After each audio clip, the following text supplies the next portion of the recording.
Hello and welcome back to another sci-fi narration with me, Zero Option. Today's story from r/cryosleep is R.O.T by u/opinionated IMO. You'll find a link to his other stories and his bio in the description below. With that out of the way, let's begin. Half the world was preoccupied with the latest media-driven global crisis. The other half couldn't be bothered because they were too jaded to care. They'd heard it all before, or at least they thought they'd had. Outbreaks of a spontaneous, gangrenous-like condition was the first legitimate contender for a genuine crisis of global proportions. Scratch that, it was infinitely closer to Old Testament biblical proportions, if you can forgive the apocalyptic hyperbole. Once this deadly ailment set in, there was no cure. Naturally, the medical community experimented with drastic piecemeal amputations. But as with any flesh-eating bacteria in the body, deciding how much tissue to cut away was tricky. If they didn't remove enough healthy flesh beyond the visible rot, then the irreversible infection would just spread, and it always did. In the end, developing the disease meant a prolonged, agonizing death. There were no exceptions. Every day, hundreds of thousands experienced the horror of uttering, "Oh no, I've got the rot." The poor caught it in droves, and so did the rich. It didn't discriminate. It wasn't believed to be contagious, so quarantining didn't help. Antibiotics and powerful sulfa drugs didn't make a difference either. The term rate of termination was applied to the speed at which it seized a person's health, but its semi-clever acronym quickly became the preferred slang term instead. Prior to the terrible outbreak of R.O.T, seeing an amputee was a relatively unusual thing. In just a few short months, however, the opposite was true. The ground and sidewalks were littered with the vomit, blood, and discarded extremities. Worse, it wasn't possible to simply remove the decaying areas when they were in the middle of the body, or near the essential organs. It was already in the victim's blood, so their fate was sealed. The poor souls with the R.O.T had no choice but to wait for their ugly demise, all while festering sections of untreated wounds rotted away. Only doctors, scientists, and undertakers thrived in the era of spontaneous, uncontrolled necrosis. Regardless, no one was immune in the end. The same sullen gaze haunted everyone's bloodshot eyes. City streets were a wandering graveyard. Either you had the R.O.T yourself, or you knew someone who was already infected. Seeing decaying sores and the smell of unchecked illness on passersby had a very sobering effect on anyone attempting to fake a positivity during the ultimate pandemic.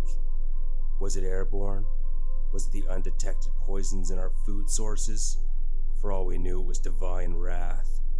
The aggressive removal of rotting tissue by surgical scalpels only slowed down the rate of decline incrementally. Still, it seemed better to most victims to temporarily survive for another day, sans legs, arms, or other beloved appendages. Interestingly, funerals for the living became a popular social practice. The rapid decline into a coma prevented many people from having closure for themselves or loved ones. Because of this looming uncertainty, those not yet affected would hold mock funerals for themselves while they were still able to participate in the morbid ceremony.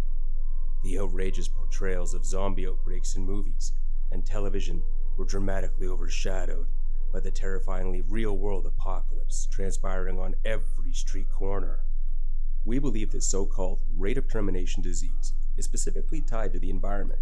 Our research has eliminated man-made pathogens and other well-known toxic biological factors.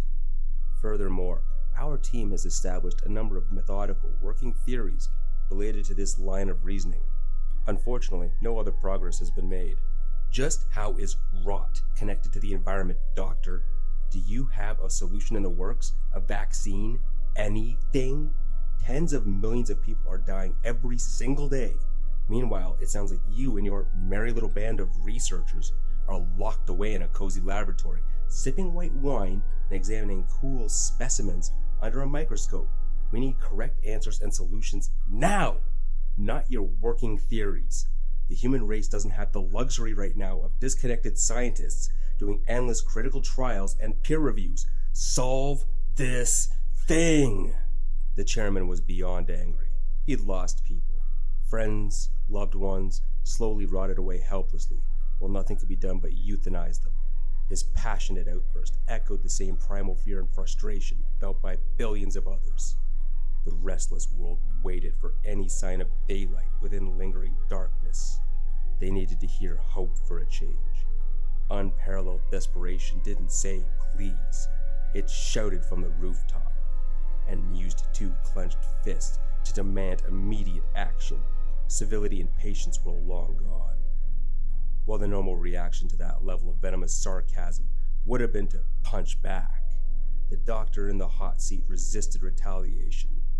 More than anyone, he personally understood the tremendous frustration gripping the world.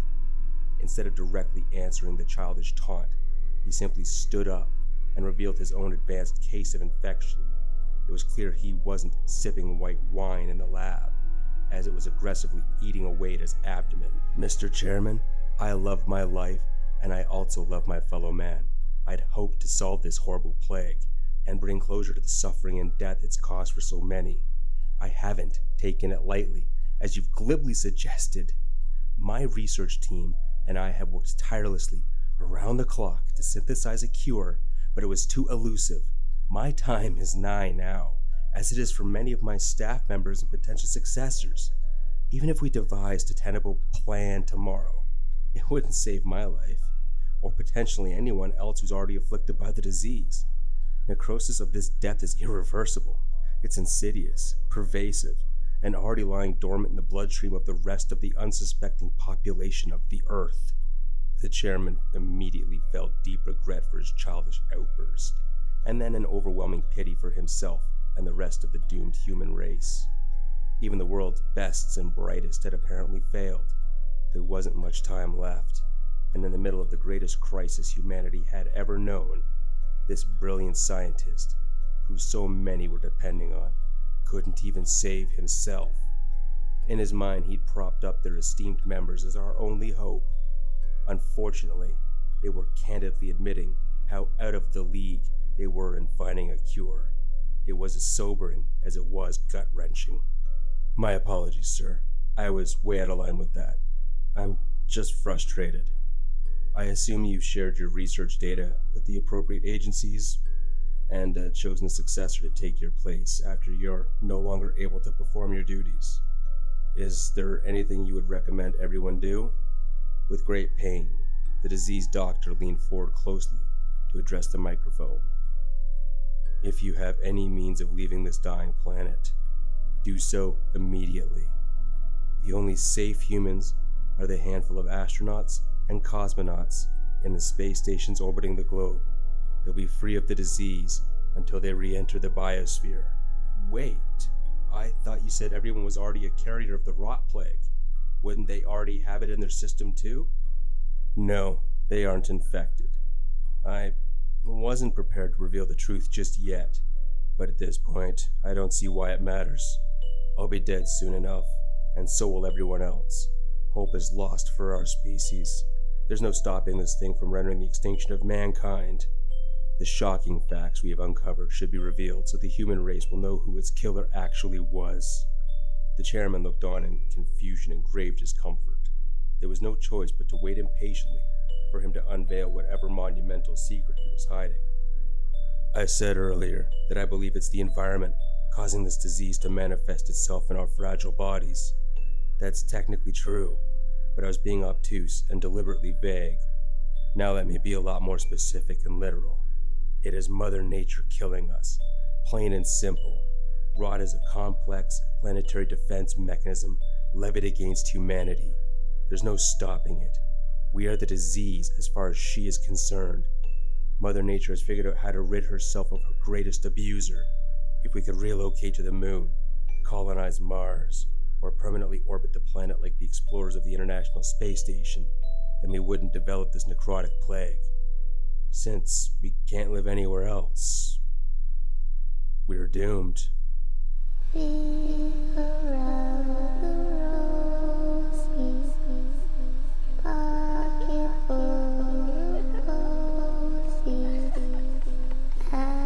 ashes, ashes, we all fall.